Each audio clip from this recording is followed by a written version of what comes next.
Welcome back, everyone. And it's a great privilege today to be together with an extraordinary, multidimensional friend, individual, inspiration, who has been with us before and who has given birth, I think, to a portal, a very important portal, for announcing the end of the era of war on the planet. Mia Feroleto. Welcome, Mia. Hello, Alfred. Thank you so much for inviting me back. It's a pleasure and an honor to be here with you today. And I do feel like I've given birth, actually. Funnily enough. South Dakota has blossomed since a year ago when we last spoke in early August, I believe, and you have been such an instrumental part in all of this for identifying the connection between what we've been doing out here with the work of Brazilian mystic and prophet Chico Xavier. I cannot thank you enough for making that connection for me. I had never heard of Chico Xavier or his work, and to have you reveal such an important piece of the puzzle is my appreciation has no bounds, because it was such an important confirmation in terms of what we accomplished last year and what we accomplished this year with our third conference, the second here in South Dakota. But I do want to share with you and your listeners that right after we had our conversation last year in August, I was censored I was censored within a few weeks from YouTube. I do not post videos on YouTube, but I had been an active commenter on people's posts. And the day after Labor Day, I woke up to find that without warning, I had been completely censored from YouTube, and every comment I've ever posted was eliminated. And my email account was threatened also, but luckily to date that is still operating. But it's very clear that our conversation last year was a significant conversation because of the issues that we were dealing with regarding human sovereignty and taking back our spiritual power that, are our birthright. So that's extraordinary news, because that, of course, foreshadows what is occurring now, right, with all of the censorship that's accompanying, I guess we can call it Plandemic 2020, but we're going to be sure to include a link to our conversation last year in the article that accompanies this. But thank you for telling me that. I had no idea. It happened 3 weeks after our conversation. And as I said, there was no warning. Normally, YouTube gives you several warnings in advance, and they said that if I wanted to contest it, I could, which I did. And within an hour or two, I had a response back from them again saying that they had reviewed my case, and in fact, my account was terminated permanently. So I've not been able to post any comments. And if you go back and look at our interview a year ago, the comments that I wrote responding, to people who had posted comments of their own, they're all gone. Every comment I've ever made on YouTube has been eliminated. I find that I'm almost speechless. I have never heard of that, something like that. And I mean, although it is occurring now in 2020, but that's a foreshadowing, and that's extraordinary. So do you tie that to what occurred during the conference last year and to our conversation coming out of that? Absolutely.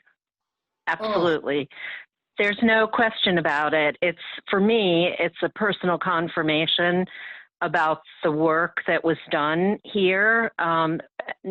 Not just the work that was done here, but, you know, collectively, all of us who are working together to bring about the emancipation of humanity.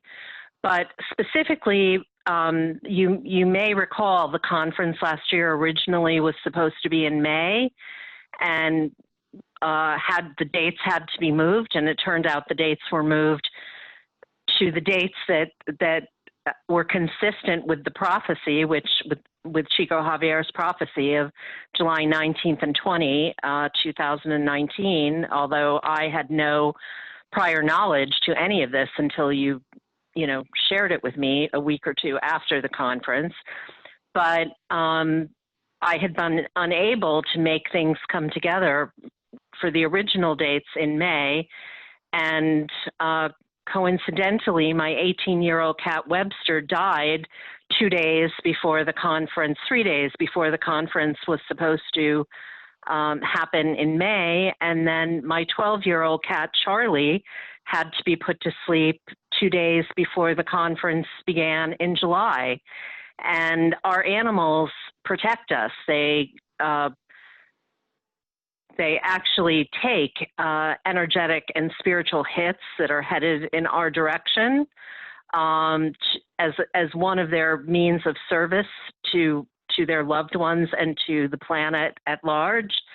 So for my two cats to die within days of each conference start date is dramatic enough. But then I became very sick at the conference last year and had none of those issues this year, but it's very clear to me that I was being targeted as well. That is extraordinary. I had no idea. Oh, that is really major. That is really major. Well, why do you think that the focus was on you so much, and I didn't get any, I didn't have a hint of that. That's extraordinary. A lot of extraordinary things have gone on, Alfred. I have been told, and that was confirmed again this weekend in a conversation I had on Sunday with an amazing man named James Tunney, which I'll talk about in a minute. But I've consistently been told, and even Kevin Briggs in his own communication with his ET contacts has shared with me that he had been told as well that I have a place of leadership in the changes that are happening on the planet. And I do know that the energetic work that I personally do in terms of bringing the energy in and broadcasting it out is very important, because the reverberations of it travel, everywhere, basically. And this conference in July was the first time that I've ever spoken publicly about my own journey. And I had been contacted by a woman who listens to my podcast on Unknown Country. Whitley Strieber has given me a weekly podcast, which I really enjoy doing, interviewing other people. And I had been contacted by a woman who had ties to the Rosebud Reservation out here. And when she heard what I was doing, she became concerned that perhaps Lakota practices and spirituality were not being honored to the extent that they needed to be. And I wrote back to her and assured her that was not the case. And then shortly thereafter, I was able to send her the PDF version of New Observations magazine, which focuses completely on the Pine Ridge Reservation, which assuaged her concerns.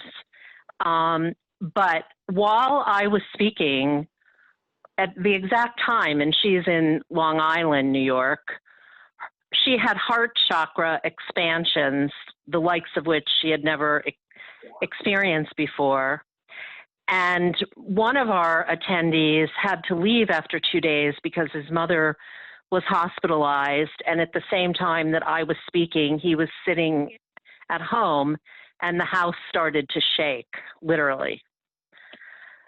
So there's no question in my mind about being here in Wasta, which is a true PowerPoint. And it's ironic because I divide my time between Chester, Vermont, and Wasta, South Dakota. And I was told by the dowser and geo extraordinaire wizard, Peter Champeau, in a recent interview, that Chester and here in South Dakota are two of the most powerful ley lines in the country. So, and again, this was not conscious. This is where I go. Do you know what I mean? Like, it's yes.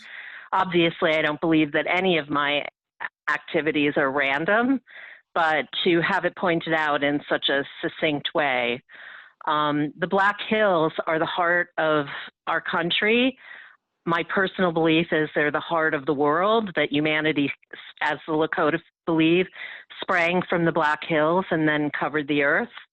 And it's healing the Black Hills, which looks like a heart from above, will be healing the heart of the planet. Wow. That is extraordinary. It's been an amazing experience. People who came to the conference this year had spontaneous Kundalini activations and crown chakra openings.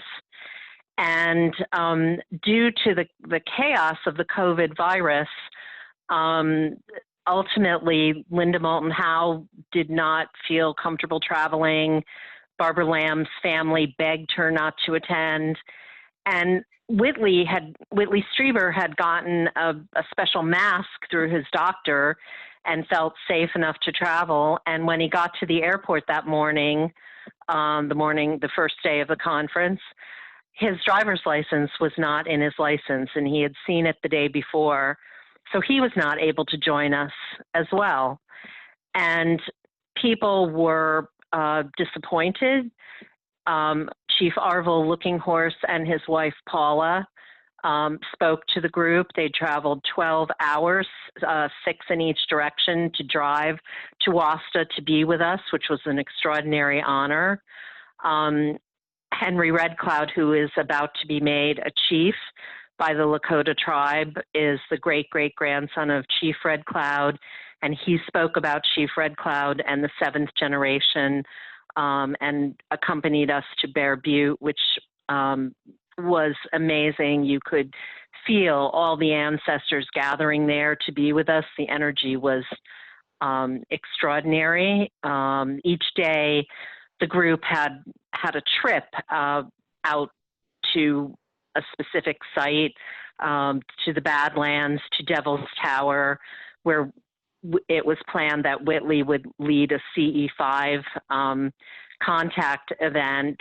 And when the group got to Devil's Tower, a massive thunder and lightning storm began, and some of the attendees were able to see a craft hovering over Devil's Tower throughout the storm.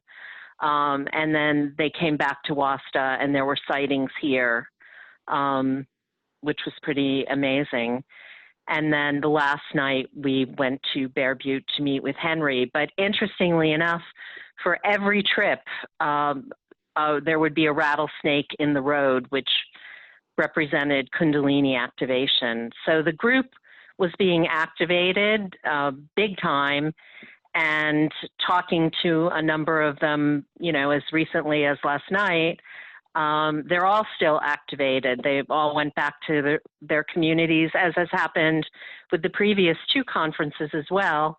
And they carried this energy with them, and they're activating their communities. That is extraordinary. So, and this is a center really of the promulgation of this larger prophecy. I mean, I'm just saying, you know, that's what occurred, right? Because it sort of synchronistically came together that you and I got together to broadcast that last year, and then all of this activation now is happening this year concurrently and synchronistically with the pandemic, which is trying to shut down humanity. So there seems to be that the universe and the life force is really working through the center there. I mean, sort of a life force, correct? There is a light and a life force happening here. And the Lakota people and the Native Americans are an enormous part of all of humanity reclaiming their sovereignty, our sovereignty. And what is so interesting, on Sunday, I did an interview with James Tunney, who is an amazing Irish mystic, writer, artist, and lawyer living in Sweden. I had listened to interviews that Jeffrey Mishlove did with James on his program, and was just blown away because all of the answers that James gave to Jeffrey's questions were essentially identical to what I would have said. So I wrote to him immediately, and the connection between us was instantaneous. And James proposed, which I happen to agree with 100%, is there in fact is a network of mystics being formed all over the world, a very loose network of mystics who are in psychic and spiritual contact with each other, without an organization, so the organization cannot be infiltrated. And we are creating a network of light that is raising the vibration around the globe. And in fact, in my meditation on Sunday, I was told very clearly and shown that the torch, the flame of the world has been lit. So by spring, we will be seeing all kinds of, we're already seeing things happening. You know, the fact that Oklahoma is, you know, giving giving authority over sovereign land back to the Native Americans in their state. It's slowly happening, step by step, but it's going to happen more and more as all of us participate. All of our participation is needed. And I'm not talking about in a political way. It's not about politics. It's about claiming our spiritual beings, our spiritual souls, our essence, and activating that. Just a couple days after the conference, I was in Rapid City doing a few errands, which is 45 minutes away. And as I got on I-90 to drive back, the most beautiful, it hadn't rained, it was just slightly misty, but the most beautiful rainbow occurred to my right. And it stayed with me for 2/3 of the way back to Wasta, which is a 45-minute drive. And at a certain point on I-90, there was a brush fire to the left of me and this rainbow to the right. And as I'm driving along, all I could think of was I'm literally between heaven and hell. And I was told so clearly that we're 2/3 of the way there. We just have to continue, regardless of what we see going on around us. That's amazing. That's just amazing. So what are your thoughts? I mean, we're two 2/3 of the way there sounds very optimistic. I mean, it's just, we're, Well, as you know, things are not things, how things are is not how they appear. I see. In December, the planets start moving into Aquarius, which is truly the beginning of the real age of Aquarius. I see. 2012 was not it. And the potential downfall or snafu with Aquarius is all the technology that we're being threatened with, but it also is the beginning of the golden age. It is the golden age. In terms of the technology, anything that the technology can provide for us, we can provide for ourselves when we're connected to our spiritual centers. We have all the abilities to manifest, to connect psychically, to heal psychically, to heal ourselves and others through spiritual energy. The list goes on and on in terms of our capabilities that are, dormant in many, but becoming activated in many others. So we're really at this point of simply continuing to move forward regardless of how things appear. And we're, the goal is to make us afraid right now. But I have to say, I've never been calmer or more focused in my entire life because I know where we're headed. Yes. Yes. Wow. So you're really experiencing things in advance of the rest of the planet, it seems. Well, that's been the story of my life, Alfred. And I'm 64 years old. I had to accept, well, first of all, I had to accept who I am and not, think I must be crazy. I know I'm not crazy, and I know these things are real. And Alana Freeland was one of our speakers. I love and respect Alana so much and the work that she's doing on, the virus and the surveillance state and the space fence and all of the other, endless research she's done to share with us what's actually happening. But she jokingly says whenever we speak that when she goes, everyone wants to know what happened in South Dakota. And she says, aside from, the incredible land, I tell them all about you and the fact that you have the largest energy field I've ever seen. Wow.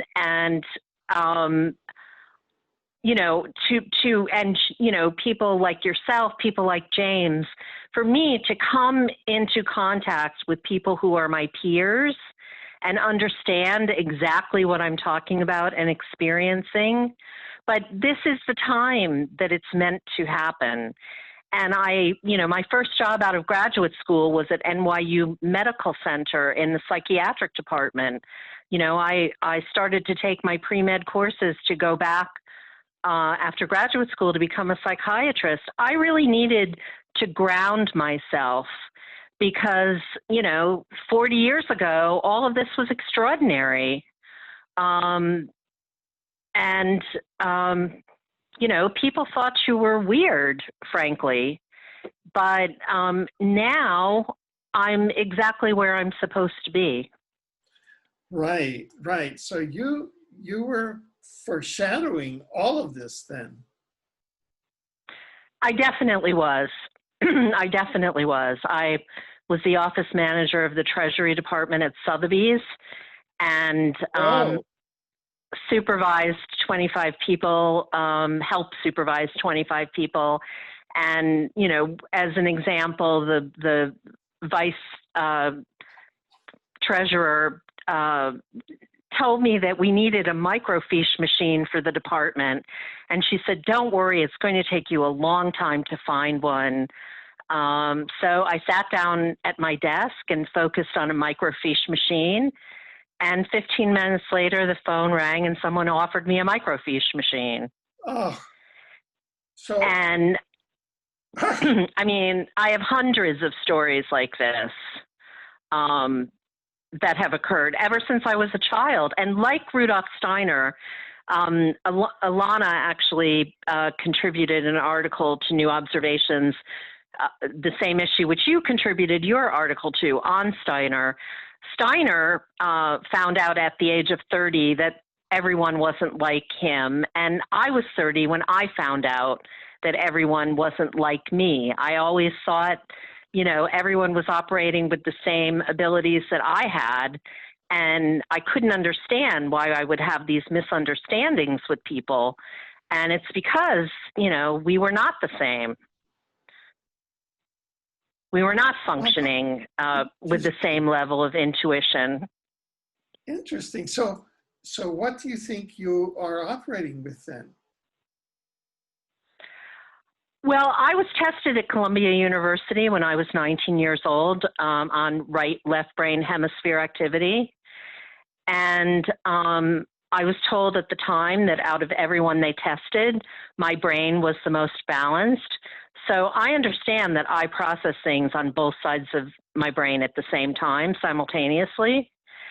And when I bought my house in upstate New York, I was incredibly fortunate and got to know the psychiatrist and ophthalmologist Lee Sinella, who wrote a book on Kundalini in the 1960s, which is still considered to be one of the classics. He, in his psychiatric research, he taught his patients who were having spontaneous Kundalini experiences how to meditate so they could work with the energy rather than have the energy control them. And his nephew was my realtor, whom I'd bought my house from through in upstate New York. And we were standing in his barn, and I said, "Oh, Kundalini." And Eric said, "Oh, do you know about Kundalini?" And I said, "Yes, I do." And he said, "Well, my uncle wrote that book. You can have it." Yeah. So I read it, you know, in an instant because Lee was essentially talking about me. And I wrote to him, and he wrote back immediately, and we became friends. Wow. And he was such an important person for me because at the time, and this was in the second half of the 1990s, he warned me that, you know, people are afraid, you know, to not share so much information because people get fearful and then think that there's something wrong. But he told me at the time that I was the one true contradiction. He told me that he's known many, many people who have psychic gifts, but they have gifts in one area. And he said I was the only person that he knew that had gifts in all areas. Whoa, so that's how you've managed to be so grounded and function yes. in yes, such a grounded it is. way. And because it's extraordinary that you've been both in Sotheby's and in South Dakota. I mean, really. Well, I was just elected to the board of directors for the Indigenous school that Paula Lookinghorse and Chief Arvil and others are in the process of creating, which is a huge honor. And coming out here for 2 years is a very short period of time to be accepted and embraced the way I have been by many Lakota people. And if you, again, return to the Pine Ridge issue, in my introduction, I talk about the fact that Alex Whiteplume, a Lakota elder who's a dear friend and one of the true heroes of the industrial hemp movement. Alex fought the federal government for 16 years for the right to grow hemp on Pine Ridge, even though the tribe approved it, and the reservation is sovereign land. The feds came every year and ripped his hemp crop out of the ground right before harvest. But Alex had been used and abused by two guys with a hemp company and had not been paid almost $100,000 for 2 years.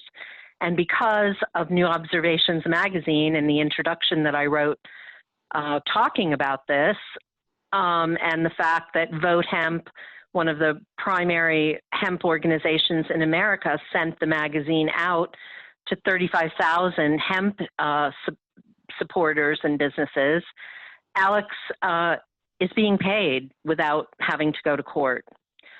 So we're doing a lot of activism work.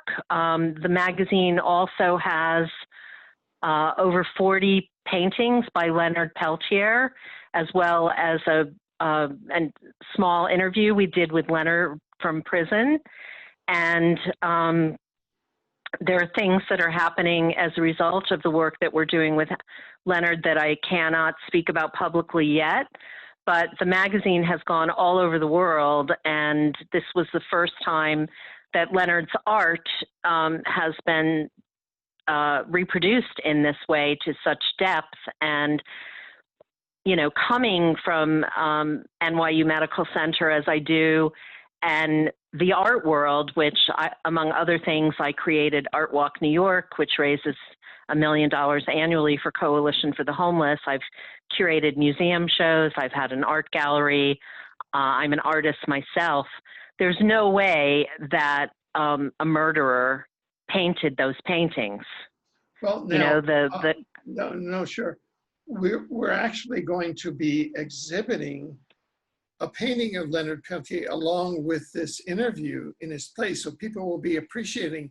Could you please do it without revealing any of the confidential information that you can't, but could you share for our audience who may not be familiar? Leonard Peltier is a famous name, but perhaps we don't know that much about his story, but could you share his story with us so we become— I would be happy to. Yeah. I would be honored to. Leonard was a community activist, actually, for his people. He's a member of AIM, the American Indian Movement, which in the 1970s, AIM was asked by the elders at Pine Ridge to come to the reservation because their civil liberties were being taken away from them. The Sundance and other traditional ceremonies were illegal. If you were caught performing them, you could be thrown into a psychiatric hospital or arrested. And the elders of the tribe did not want to continue living this way. So they asked AIM to come in, and Leonard was one of the people who did come to Pine Ridge at that time. Dennis Banks and Russell Means, who was living on Pine Ridge, also became active, along with many other people. And I know you will recall, Alfred, that in 1973, the siege at Wounded Knee happened, where the church in the little town of Wounded Knee was taken over by the American Indian Movement, and the feds came in again. There was a standoff for more than 70 days. I can't remember the exact number of days, but ultimately it was resolved and rights were restored. Essentially, rights were restored, religious rights were restored. This was all happening at the same time that tribal president Dick Wilson and his goon squad, GOONS, Guardians of the Oglala Nation, were actually driving around the reservation and shooting into people's homes and committing countless atrocities on Pine Ridge in ways that are unimaginable to us. But as with the Black Panthers and other political groups, the American Indian movement was being demonized. And I have been working with an extraordinary woman named Paulette Dauteuil, who runs the defense fund for Leonard Peltier. She was married to Bob Robideau, who was arrested when Leonard was arrested. He was acquitted, and Dino Butler was also acquitted. But in any case, a couple years later, in 1975, the federal government was still very much focused on Pine Ridge, and we must pay attention to something that we're all very familiar with today, which is the federal government was mining uranium off of Pine Ridge. The water on Pine Ridge is contaminated to this day by the fracking and uranium mining. And there was a constant presence of the federal government on the reservation.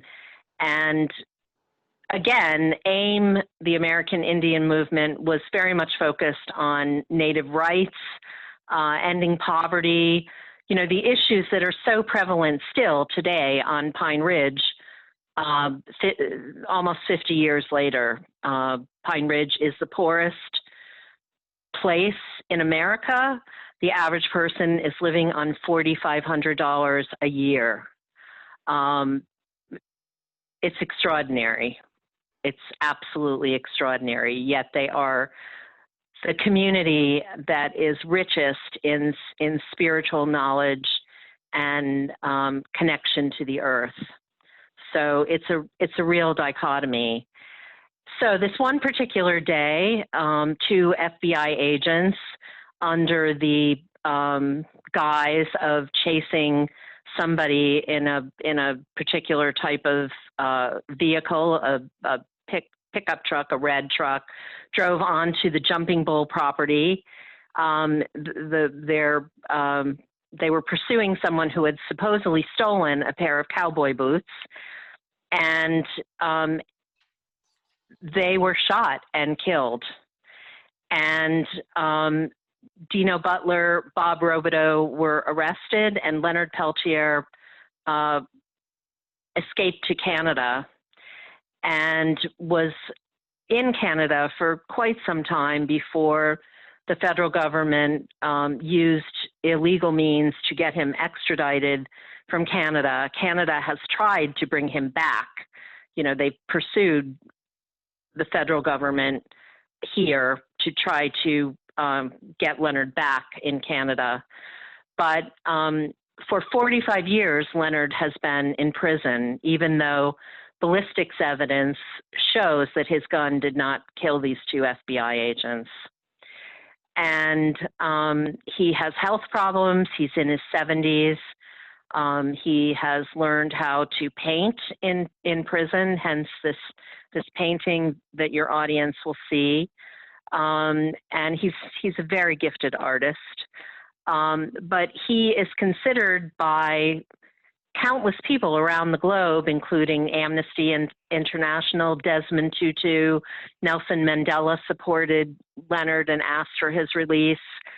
Countless people have called for his release. In any other country in the world, Leonard would not be in jail.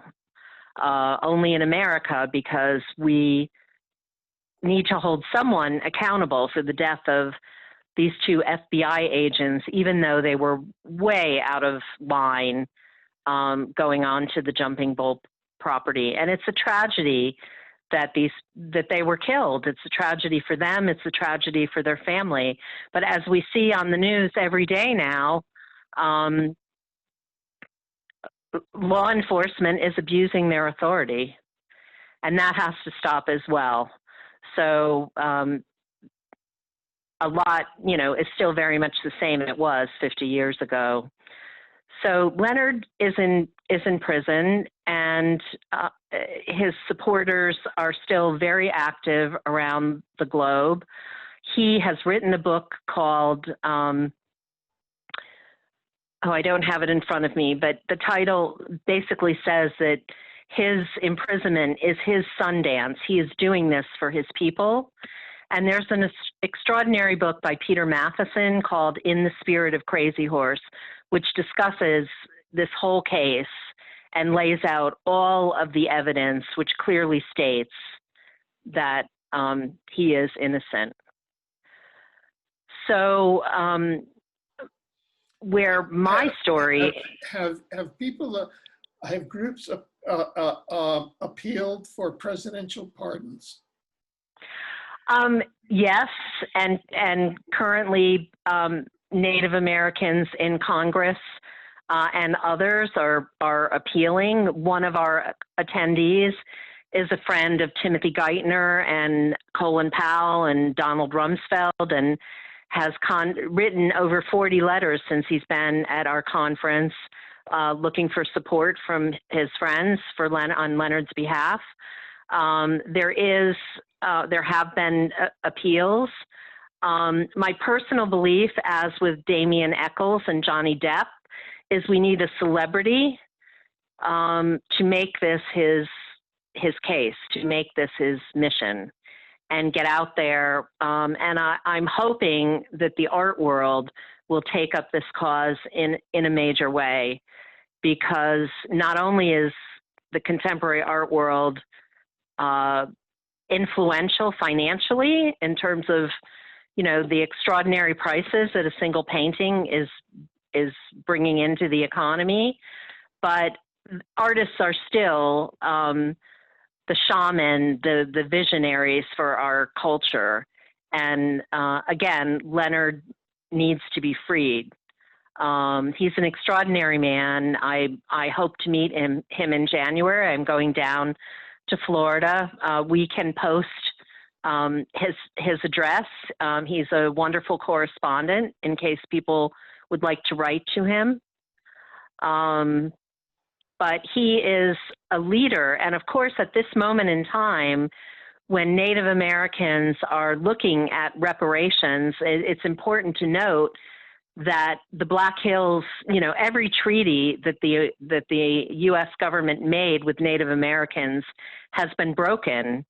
And the Black Hills belong to Native Americans.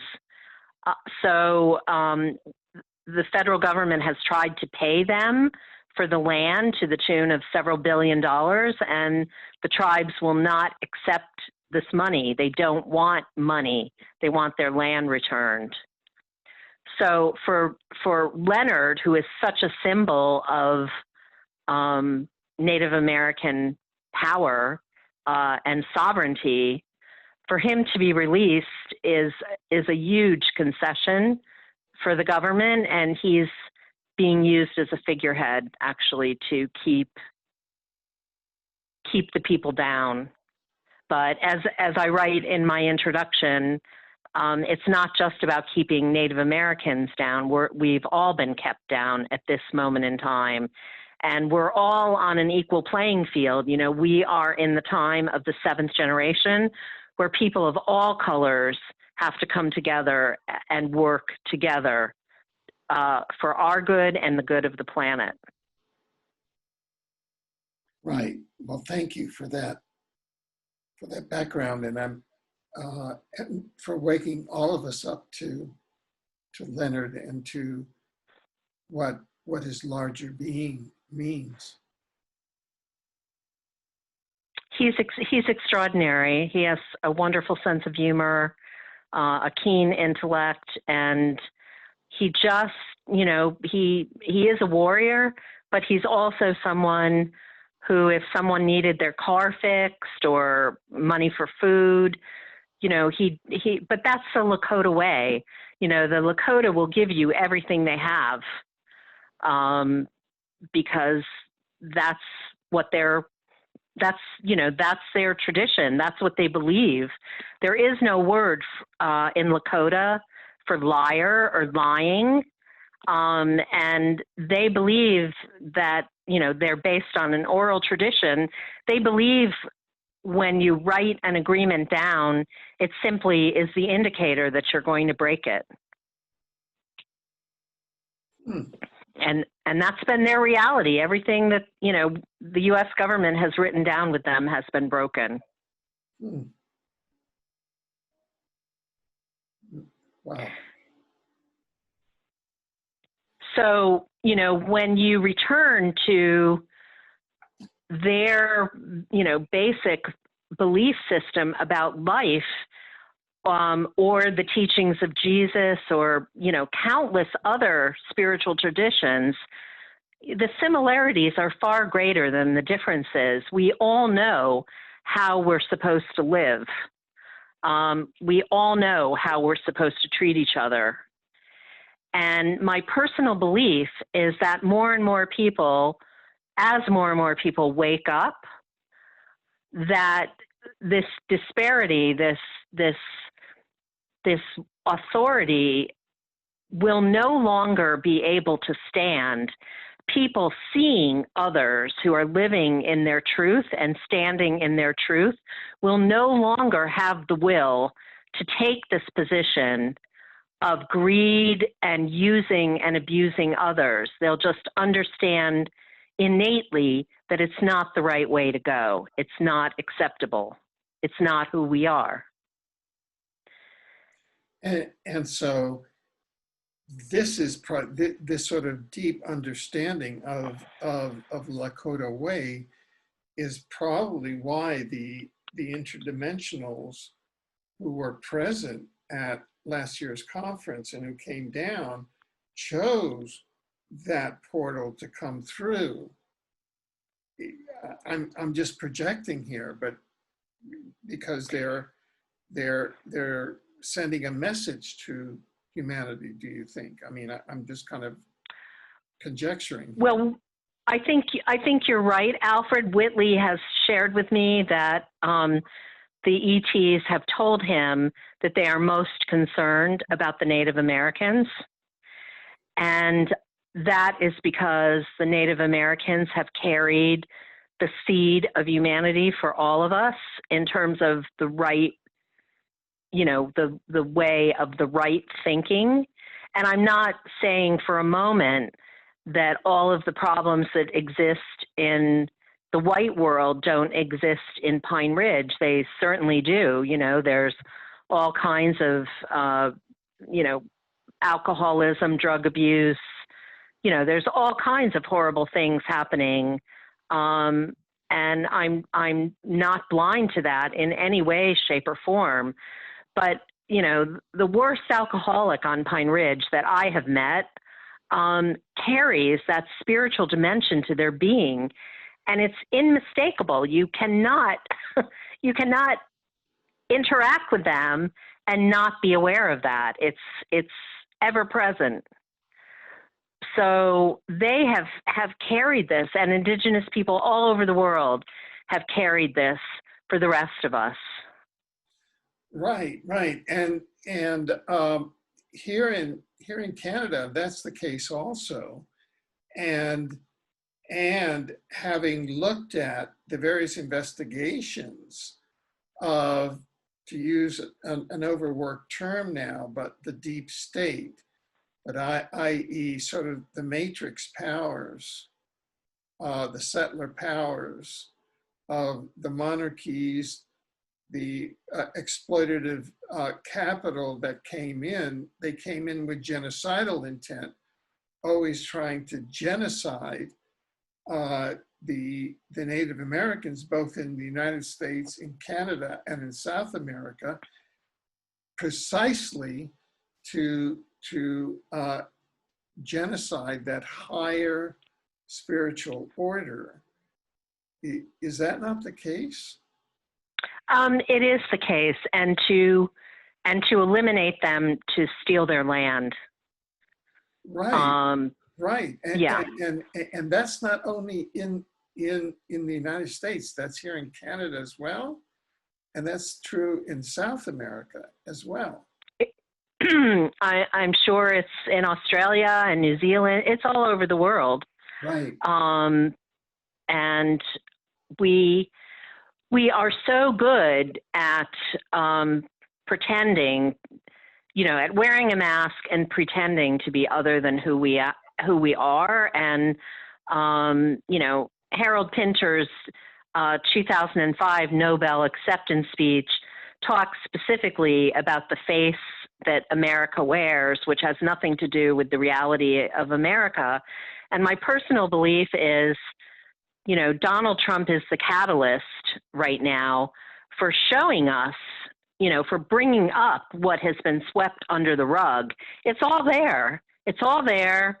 The only way for us to heal ourselves is to recognize it, to accept it. It's like taking in the shadow, and to alchemically transmute it, to accept, you know, the darkness within each and every one of ourselves. And that's an individual journey.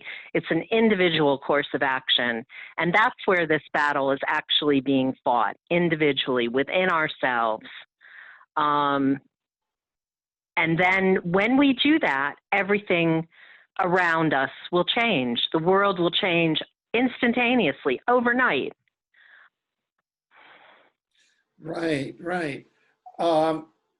So how did those themes manifest in your conference this year? You mentioned that chiefs and Native Americans spoke. Did that? Yes, Chief Arvo Looking Horse, who's the keeper of the white buffalo calf woman pipe. He's the 19th pipe keeper for the Lakota, Nakota, and Dakota tribes. He's essentially the equivalent of the Pope for the Catholics.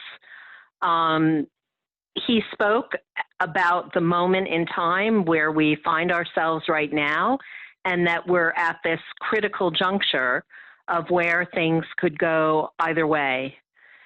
But I truly believe that as more and more people wake up, that we will find our way through this.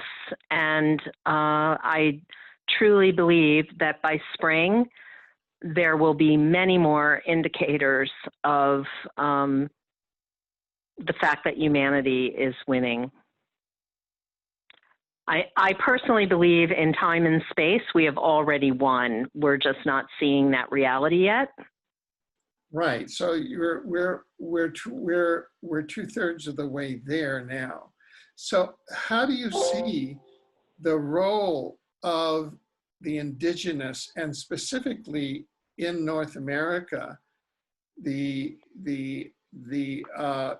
North American, the Native Americans and the First Nations here in Canada? How do you see their role in the future? Because they're coming out of a similar genocidal past. I mean, the settler cultures in both countries attempted to genocide both races. Right. Absolutely. And so how do you see how do you see their role in the future? Because they really embody the values that the interdimensional higher forces are saying, this is what we want for it. This is what the new earth needs. I think it's happening on multiple levels. I think looking at someone like Chief Arvo Looking Horse, who is traveling all over the world as an ambassador for peace and prayer and healing, and his message is very important. I think looking at Lakota spiritual traditions and the Sundance ceremony, which happens every July. There are more than 60 Sundance ceremonies on Pine Ridge. The Sweat Lodge ceremony, where people experience purification. I think all of these things, all of these traditional means of clearing away negativity are very important. And even in terms of our conference, which was July 23rd through the 27th, it coincided with the oldest Sundance on Pine Ridge, which was started by the Catches family. And Cindy Catches is a is a white woman who was married to medicine man Peter Catches, who died 2 years ago. Her father-in-law, Pete Catches, was a very honored medicine man. And Cindy's Sundance, the Catches Sundance, was happening at the same time that our Sundance conference was happening here in Wasta. It was extraordinarily hot in Wasta that weekend. It was 100 degrees. And the renovations for the Thunderheart Center for the Arts are not complete on the school building. Work had begun, but because of the COVID virus, it stopped. And so I rented a big wedding tent for our presentations and got a swamp cooler and a fan. I had never organized an event in a tent before, and I was not thinking that we would have 100-degree days because normally there's a beautiful breeze here regardless of how hot it is. But in any case, you know, there were people who were unhappy about the heat and unhappy about a variety of things. Had they come last year, they would have been sleeping on a mattress on the floor, you know, on Pine Ridge. And here they had air conditioning and new beds and refrigerators and microwaves. And in some cases, you know, half of the rooms had full little kitchens. But, you know, when people come from lives of, you know, privilege, they have expectations and a sense of entitlement that, you know, as you know, probably half the population of the world has no access to. And so a few people actually were unhappy. And what's really sad is they missed out on absorbing the incredible energy that you know, the majority of the people had access to and absorbed and took with them. But as you know, from Carlos Castaneda and Don Juan, you know, we have to let go of our histories in order to let this new reality in, you know, this separate reality in. And Cindy described exactly the same heave-hoes and problems over, you know, on her property with the Sundance in terms of people not getting along and problems arising that happened here. And then the extraordinary thing was, you know, that went on for a couple of days. And then Sunday morning, the air cleared, the heat broke, and there was this incredible uplifting of energy that happened both there and here. And for the Lakota with the Sundance ceremony, as Cindy shared, you know, Peter danced pierced in 118-degree weather. You know, the hotter the better, because you're carrying the weight of purification for your tribe, for your community. And that's what happened here too. You know, there was this incredible opening up. And I can say, you know, many people encouraged me to cancel the conference for this year. And when I tuned in, I was told very clearly that this conference had to happen, that it was a continuation of the work that we had started in the portal that was opened a year ago on Pine Ridge, and that it had to occur. There was no canceling the conference. Right. Now, at the center of this is the Sundance, which of course had been prohibited at a certain point, and there was a whole breakthrough where, and now is the Lakota have reestablished their sovereignty. Could you, for those in our audience who are not familiar, who have heard the Sundance, could you describe what the Sundance is and what occurs and its importance, to give a context to all of this? Well, I will talk about the history of outlawing the Sundance and the ghost dance, which goes back to Chief Sitting Bull, who was a very famous figure who was killed in 1890, I believe. And Chief Sitting Bull is one of my heroes. He was a mystic. He was an artist. He made a calendar painting every year of his life from the time he was a teenager. And he was an extraordinary leader for his people. He was from the Hunkpapa tribe within the Lakota Sioux Greater Society, and he was greatly resented.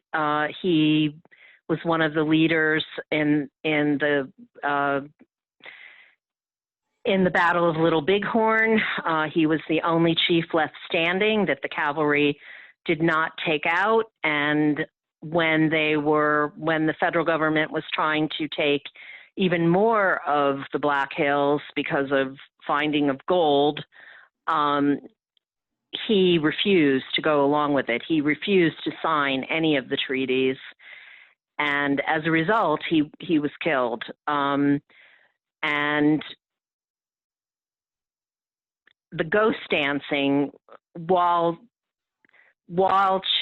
Chief Sitting Bull was living at Standing Rock, which was the center of battle then during his lifetime and became the center of battle during our lifetime against the Darple pipeline, which another indication that humanity is moving forward is the fact that the Dakota Access Pipeline was shut down in August and forced to be cleaned out.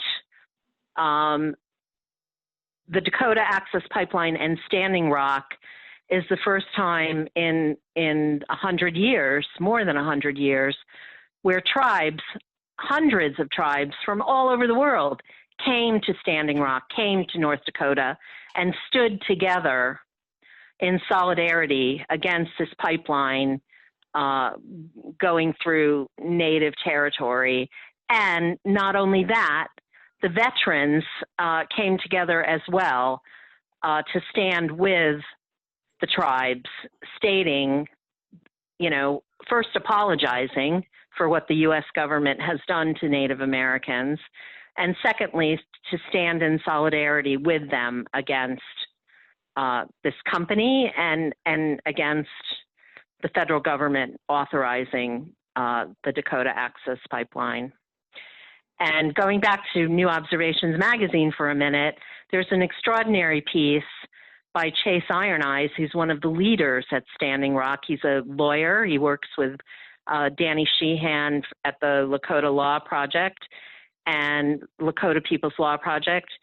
And basically, he is, in his article, is crying out for sovereignty and for all of us to stand together and protect the earth. Pine Ridge refused to let people pass through the reservation with the COVID virus because, as with the smallpox infested blankets, centuries ago, the virus could come into a place like Pine Ridge and kill thousands of people whose immune systems are already compromised from extremely poor nutrition and diabetes and all the other diseases that are manifest on the reservation because of the poor care that the people receive there.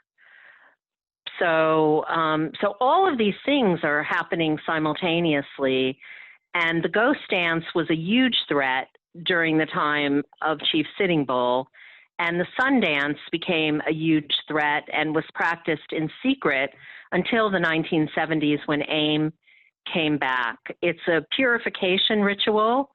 The male dancers are pierced and tethered to a tree, which is really the tree of life, and they're dancing for 4 days without food or water, and basically performing a sacrifice, not just for the tribe, but for all humanity. And I'd rather not say more than that because it's a sacred rite. There are many things about the Sundance that can be found on the internet. But it's a very, very spiritual ceremony that has profound implications for everyone because the sun is the source of light and life for the entire planet. Thank you. Is the sun in the Lakota cosmology, is the sun alive and a deity? I don't know the answer to that specifically, but the planets, the Lakota recognize the star beings, and the Earth is our mother, and the Earth also holds the remains, the bones of all of our ancestors. So when we walk on the Earth, we are walking on all of our ancestors, literally, to the Lakota. And the thing which is so clear to me being here is the absolute fact that when we are doing this work, when we are walking forward, every person who has ever been, who has ever lived, who has been on this path, and every person presently who is on this path, and every person in the future who is on this path, are all walking in simultaneous solidarity with each and every one of us who have taken on this mission. So the power in the quantum field is endless. And I know my ancestors are here with me doing this, making this effort, walking with me. And, certainly I was under attack at the conference. I fasted myself for the 4 days of the conference. I didn't realize that I was doing my own Sundance as part of that, but I did as soon as it was over. And I also prepared the food. And for the Lakota to prepare food for other people is a huge thing because you're actually putting your energy and your love into the food. And I was putting my energy into the food. And again, the people who in their head were thinking, oh, this food is not very good or whatever, people who were applying a judgmental attitude to what was being offered did not absorb, what was being given.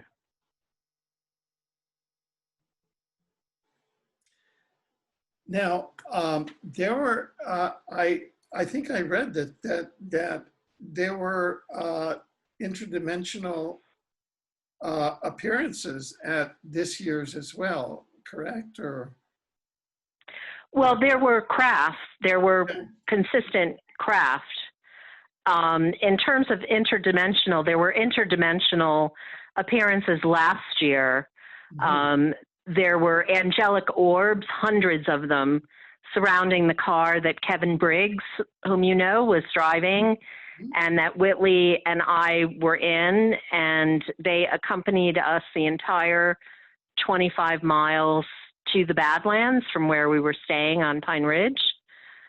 So I was able to see them, and Faith Holmes, who's a member of the Baha'i Faith, who was our cook last year, was able to see a few of them, but they surrounded the vehicle, and about 40 of them came into the car and were just dancing around, and everyone's vibration was raised. But, I see those things on a regular basis. Right. And I've had interdimensional beings, you know, standing in the room with me as well, not as part of the conference, but they're around me all the time. Right. Yeah. I guess when I said interdimensional, I really was referring also to craft that appeared. Yes, there were craft, and people did see them. This little town has a wonderful water supply and a natural spring. And, you know, water, of course, is one of the conductors for psychic abilities. And so, you know, I do see craft here regularly where I live.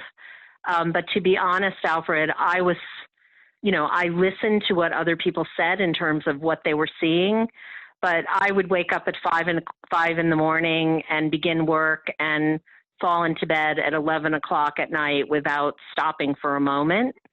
So, you know, because I essentially did everything for the conference this year. Right. Right. So. And I have to say, you know, on Monday morning after breakfast, when everyone left, I had such a profound sense of satisfaction that we had hit every note. It went beyond my expectations about what could have occurred. You know, for people who you know, followed me out of the tent after I spoke on Saturday, giving a little preview of what I was going to talk about on Sunday, telling me that their Kundalini just started moving, having never experienced anything like it in their lives. Hearing the sound of my voice, that was totally unexpected.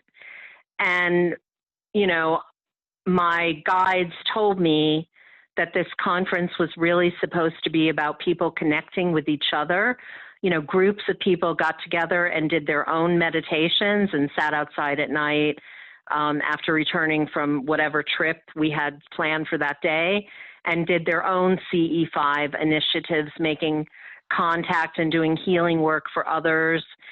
And that was what was supposed to happen. You know, I was told that the people were meant to bond with each other, and that I was meant to bond with them, and to also share my story, which I've never done before at the previous events. I, you know, just let the other speakers talk. And what I'm told now, as with the article in NEXUS that just came out last week, I'm supposed to share this information. I'm supposed to talk about myself and my own experiences.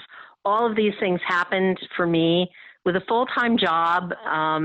You know, I lived in New York City for 18 years, which is hardly the kind of place you would think that one would have this level of spiritual advancement occur based on how hectic it is. But it's available to each and every one of us in our regular lives. Being of service and telling the truth are the key pieces of expanding your own consciousness. When you just tell the truth about, you know, everything, and that means no little white lies, you're clearing your, you know, inner canal and aligning with universal truth. And when you're of service, your compassion is ignited, your compassion and love for others. And those are the two key pieces of attaining enlightenment.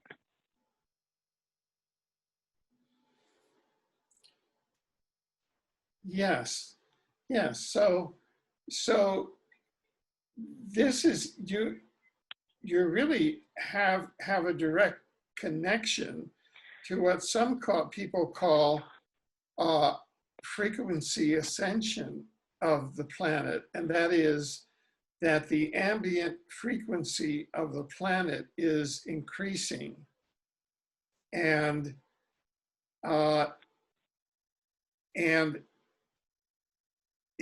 it appears as though in the Lakota territories, it's a very concentrated focal point, a portal for this process. Is that, does that statement? The territory, yes, the territory is one ingredient to it. The people who come are called to come. And since I have reached enlightenment myself, I am able to transmit enlightenment. So it's a multifaceted event. But I just want to share a comment with you that my podcast received. I did 2 interviews with groups of attendees. The first was with 4 people, and the second was with 3 amazing women. All the people are amazing. The first group included Joe, who came all the way from Hawaii and led daily meditations for everyone. Dennis, who came to the conference from spending the last 18 months in a Buddhist monastery in Virginia. Annie, who lives in Canada and lived with an Ojibwe elder who was also a PhD. They both have PhDs in social work. Her husband died, I believe, in 2016, but he's still around regularly. And Mafe, an artist from Venezuela, who did an AI installation here for the conference that interacted with all of the audience. As you walked through her exhibit, the machines would interact individually with whoever the person was, picking up their specific energy and change colors and the way the machines would react. It was quite extraordinary. We had that as our first night event, and people were blown away by this interface between artificial intelligence and people. But so one of the comments that I received for the second interview with Desiree, Siri, and Michelle about the conference, to get their impressions of what happened, is what I'd like to read to you now. The commenter writes, I hold a profound respect for Mia Feroleto. This is the first time I've heard of her or heard her speak. I'm familiar with the types of challenges that can arise at gatherings such as this and at Sundances. Fasting and cooking for a large group can be pretty grueling work, and the standards one is expected to uphold can be intense. At the same time, holding space for a higher frequency to affect people in a positive way is quite the honorable dance in itself. In my humble opinion, our great Mother Earth will be needing to experience her own very powerful and sacred Kundalini awakening for the sake of her own reset. It is up to us, mainly women, to know how to breathe and move our own energies while clearing our personal soul history as we continue evolving spiritually, physically, mentally, and emotionally through partnership and fellowship with our elders of nature and one another. Learning how to literally connect our own energies to earth and sky, allowing those frequencies to flow through us, is a key factor for becoming a spiritual midwife to our beautiful and ancient Earth Mama and all of creation. By learning to embody this ancient connection as we stand in beauty between earth and sky is our birthright and our responsibility as women who understand the mysteries of regeneration, birth, death, and every stage of transition we have been through. The rattlesnake can be a benevolent guardian of Kundalini energies, heralding the opening of a new dimension of consciousness when all life on our planet is consciously partnering with humanity to help move us through the birth canal. We can do this. Thank you to all of the speakers in this interview. You are amazing, beautiful, and powerful women. Mahalo. Isn't that amazing? Wow. So this is really a process that, like, as you said earlier, of enlightenment. It is, Alfred. That's exactly what it is. Mm. And the ETs, of course, are part of it. The elementals, the animal kingdom, the mineral kingdom, all the realms are actively engaging and helping and working with us in this process. We cannot expect the ETs to just come in and save us. It is up to all of us to do our part. And I cannot stress enough the importance of the animal kingdom. It's making me emotional now. You know, my animals, all of my animals, my 6 extraordinary dogs, my 2 horses, all of my cats, have worked alongside me throughout this entire process. They provided me with unconditional love during the years when, people did not understand what I was doing, and they energetically did the work right alongside me. They did healing work with me, and they're working with me now from other dimensions. And I cannot stress enough the importance of the sacrifice that animals make on this planet, the abuse that they take. Their environments are destroyed, and yet they continue to love and support us unconditionally, no matter what. And the day will come when humanity understands the importance of that fact. Beautiful, really beautiful.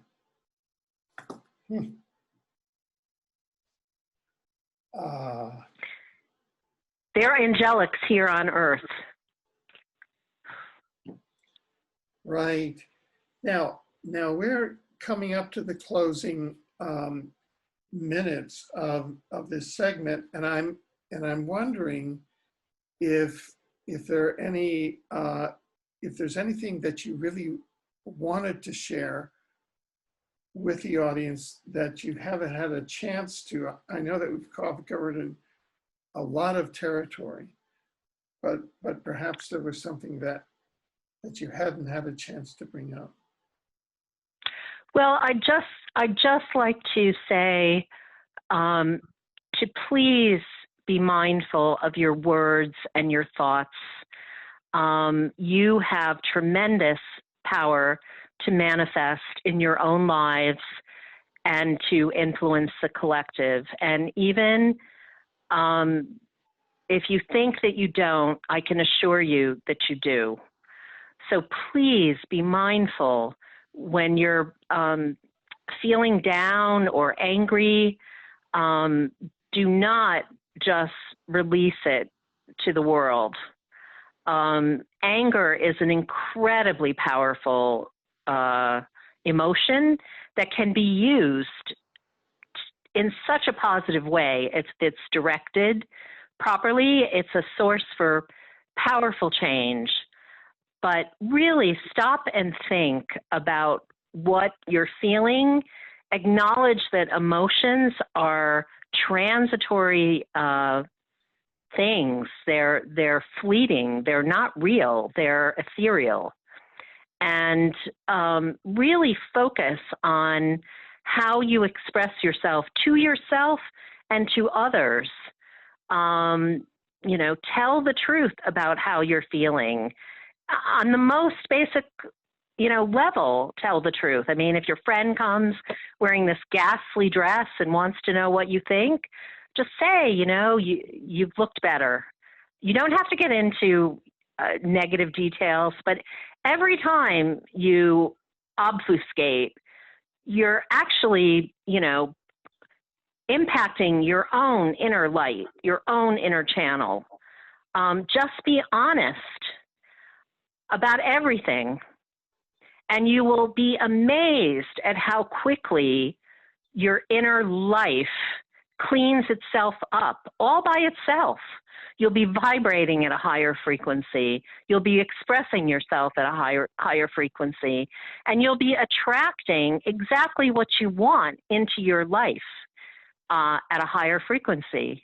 It's all interconnected. You cannot live one way and not have it reflected around you. I can tell you that, my life runs so smoothly and so beautifully each and every day.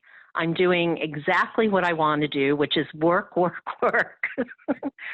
But I'm able to attract to myself the things that I need because I'm working in cooperation with the universe and my mission, what I came here to do. And it's an extraordinary feeling to know that and to trust that and to know that it's real. So I just encourage all of you listeners to give it a try, to really focus on your innate abilities, your birthright that you were born with, because the world needs all of us right now to do that. Beautiful. Now, for people who want to get more in touch with your work and follow your events and get more in touch with your publications and activities, where should they go? The website for New Observations magazine is newobservations.org. We've been around for almost 36 years, and currently we're creating a free online library of all the back issues, which the Museum of Modern Art in New York and Rhode Island School of Design are helping in by digitizing back issues with us. So the COVID virus slowed that down a bit, but within the next 6 to 8 months, we'll have all of the previous issues digitized. And the new issues moving forward are all available for free on our website. The Pine Ridge issue is available in PDF form on our website. And the new issue, the newest issue, which is coming out by the end of September, is Consciousness and Contact Part 2. And it includes an article from Alfred and Alana Freeland and many other people in the consciousness field. So we're very excited about that publication. The Thunderheart Center for the Arts.com, Thunderheart Center for the Arts.com, all spelled out, is about the Artist in Residency program that we're opening in May. In Wasta, people will come for a month or two at a time and have an efficiency apartment as well as studio space, and not only have a place to do their art, but will be able to experience Lakota culture and spirituality, as well as explore the extraordinary natural beauty of the landscape here, which is totally unique and full of power. I have no other way to describe it.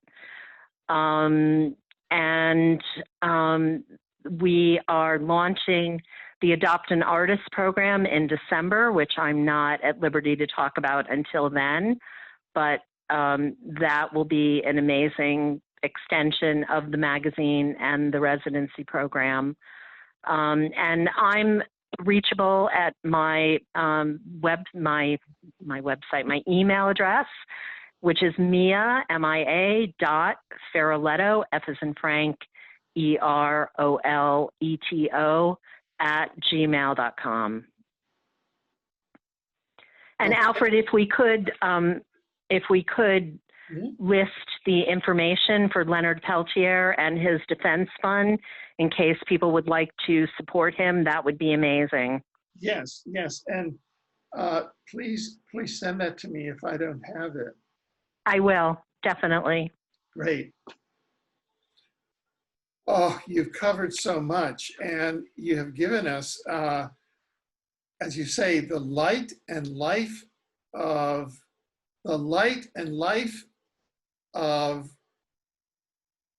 whoa, I was going to say of hope, but no, you've given us light and life.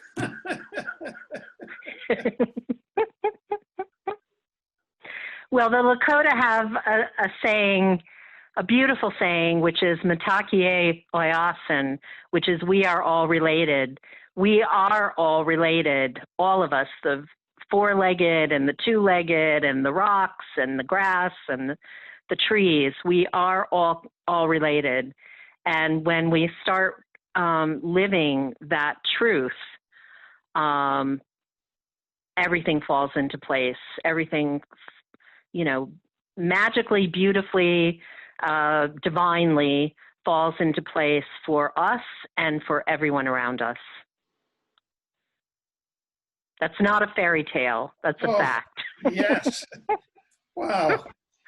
Well, I feel expanded, refreshed, and enlightened, really. Me too. It's been wonderful talking to you, Alfred. Oh, well, thank you. Oh, and so thank you, Mia. Thank you for all that you do and are. And we look forward to your creations, and we look forward to how you are bringing the beauty and power and light and life of Lakota to the rest of us in the world.